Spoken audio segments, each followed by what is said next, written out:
ಸರ್ಕಾರಿ ಕಾರ್ಯಕ್ರಮ ಆಯೋಜನೆ ಮಾಡ್ಕೊಂಡು ಸಾಧನಾ ಸಮಾವೇಶ ಅಂತ ಹೆಸರು ಕೊಟ್ಕೊಂಡು ನಿನ್ನೆ ದಿನ ಮುಖ್ಯಮಂತ್ರಿಗಳು ಉಪಮುಖ್ಯಮಂತ್ರಿಗಳ ಆದಿಯಾಗಿ ಸಂಪೂರ್ಣ ಸಚಿವ ಸಂಪುಟವು ಕೂಡ ನಿನ್ನೆ ತುಮಕೂರಿನಲ್ಲಿ ಮಾತನಾಡಿರ್ತಕ್ಕಂಥ ಎಲ್ಲ ವಿಚಾರವನ್ನ ಕೇಳಿದ್ದೀನಿ.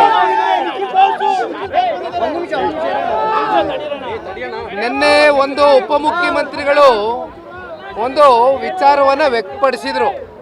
ನಾನು ಅದನ್ನು ಗಮನಿಸಿ ಇವತ್ತು ನನ್ನ ವಿಚಾರವೂ ಕೂಡ ಮುಂದಿಟ್ಟಿದ್ದೀನಿ.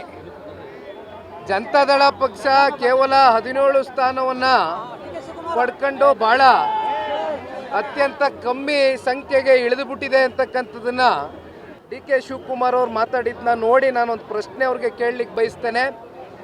136 ಜನ ಶಾಸಕರನ್ನ ಹೊಂದಿರತಕ್ಕಂಥ ಕಾಂಗ್ರೆಸ್ನ ಪಕ್ಷದ ಉಪಮುಖ್ಯಮಂತ್ರಿಗಳು, ಅದೆಂಥದ್ದು ಅವ್ರದ್ದು ಡಿಸೈನ್ ಬಾಕ್ಸ್ ಅಂತ ಒಂದು ಟೀಮ್ ಇದೆಯಲ್ಲ, ಅಲ್ಲೊಂದು ಕಚೇರಿನಲ್ಲಿ ಪಾಪ ಡಿ ಕೆ ಸಾಹೇಬರು ಡಿ ಕೆ ಶಿವಕುಮಾರ್ ಎಂಬುವ ನಾನು ಅಂತ ಹಾಕೊಂಡಿದ್ದಾರೆ. ಆದ್ರೆ ಮುಂದೋದ ಮೇಲೆ ಏನು ಅಂತ ಗೊತ್ತಾಗ್ತಾ ಇಲ್ಲ ಜನಕ್ಕೆ. ಅದಕ್ಕೆ ಪ್ರಶ್ನೆ ಕೇಳಿದ್ದೀನಿ, ನಮ್ಮ ಬಗ್ಗೆ ಚಿಂತೆ ಮಾಡೋದು ಬಿಡ್ಲಿ. ಇವತ್ತು ಇನ್ನೂ ಒಂದು ಮಾತು ನಾನು ನೋಡಿದೆ ಗಾಡೀಲಿ ಬರ್ತಾ, ಈಗ ಪಾಪ ನಿಖಿಲ್ ಕುಮಾರಸ್ವಾಮಿ ಸ್ಟೇಟಸ್ ಬಗ್ಗೆ ಪ್ರಶ್ನೆ ಮಾಡಿದ್ದಾರೆ. ಸಾಹೇಬರು ನನ್ನ ಸ್ಟೇಟಸ್ ಬಗ್ಗೆ ಪ್ರಶ್ನೆ ಮಾಡಿದ್ದಾರೆ.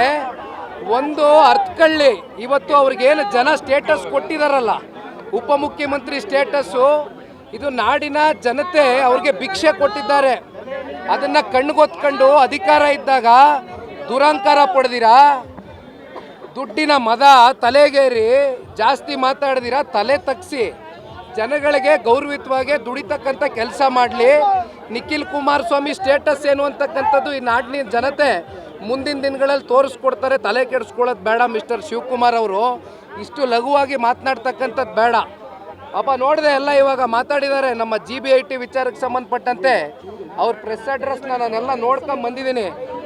ಪಾಪ ಮಾತೆತ್ತಿದ್ರೆ ಅವ್ರ ಸಹೋದರ ಕೂಲಿ ಸಿಕ್ಕಲಿಲ್ಲ ಅಂತ ಬೀದಿಯೆಲ್ಲ ಬಾಯಿ ಪಡ್ಕೊಂಡು ಓಡಾಡ್ತಾರಲ್ಲ, ಅಲ್ಲಿ ಡೆಲ್ಲಿಗೆ ಹೋಯ್ತಾರೆ. ಅಲ್ಲಿ ಪಾಪ ಇಲ್ಲಿವರೆಗೂ ಮುಖ್ಯಮಂತ್ರಿ ಉಪಮುಖ್ಯಮಂತ್ರಿಗಳ ಕುರ್ಚಿಯ ಒಂದು ಕಿತ್ತಾಟ ಬಡದಾಟ ಬೀದಿನಲ್ಲಿ ರಂಪಾಟ ಆಗಿ ಜನ ಇವತ್ತು ನಗುವಂಥ ಪರಿಸ್ಥಿತಿ ಬಂದರೂ ಕೂಡ ಕಾಂಗ್ರೆಸ್ನ ಹೈಕಮಾಂಡು ಪಾಪ ಡಿ ಕೆ ಶಿವಕುಮಾರ್ ತಮ್ಮ ಅದೆಂಥದೋ ದುಡ್ದು ಬಿಟ್ಟಿದ್ದೀವಿ, ಕೂಲಿ ಸಿಕ್ಕಿಲ್ಲ ಅಂತಾರಲ್ಲಪ್ಪ. ಆ ಮೊದಲು ಕೂಲಿ ಬರ್ಲಿ, ಅದೆಂಥದೋ ದುಡ್ದವ್ರಂತೆ, ಕೂಲಿ ಸಿಕ್ಕಿಲ್ವಂತಲ್ಲ. ಕೂಲಿ ಇಸ್ಕೊ ಬರ್ಲಿ, ಹೋಗಿ ಡೆಲ್ಲಿಗೆ ಹೋಗಿ ಕೂಲಿ ಇಸ್ಕೊ ಬರ್ಲಿ. ಜನ 136 ಜನ ಸೀಟನ್ನು ಗೆಲ್ಸ್ಕೊಟ್ಟವ್ರೆ.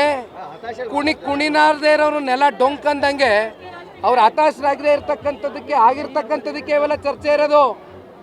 ನಿಖಿಲ್ ಕುಮಾರಸ್ವಾಮಿ ಸ್ಟೇಟಸ್ ಬಗ್ಗೆ ಚರ್ಚೆ ಬೇಡ. 2028ಕ್ಕೆ ಇದೇ ಮಾನ್ಯ ಡಿ ಕೆ ಶಿವಕುಮಾರ್ ಮಾಜಿ ಆಗ್ತಾರೆ, ಹಾಲಿಯಾಗಿರೋದಿಲ್ಲ. ಯಾವ್ರಿಗೂ ಅಧಿಕಾರ ಶಾಶ್ವತ ಅಲ್ಲ. ದಯವಿಟ್ಟು ಮಾತಾಡೋದಕ್ಕಿಂತ ಮುಂಚಿತವಾಗಿ ಎಚ್ಚರಿಕೆಯಿಂದ ಮಾತಾಡೋದು ಕಲ್ತ್ಕೊಳ್ಳಿ, ದುರಾಂತರ ಬೇಡ. ನ್ಯೂಸ್ ಫಸ್ಟ್, ನಿರ್ಭೀತಿಯಿಂದ ನಿಮ್ಮ ಪರವಾಗಿ.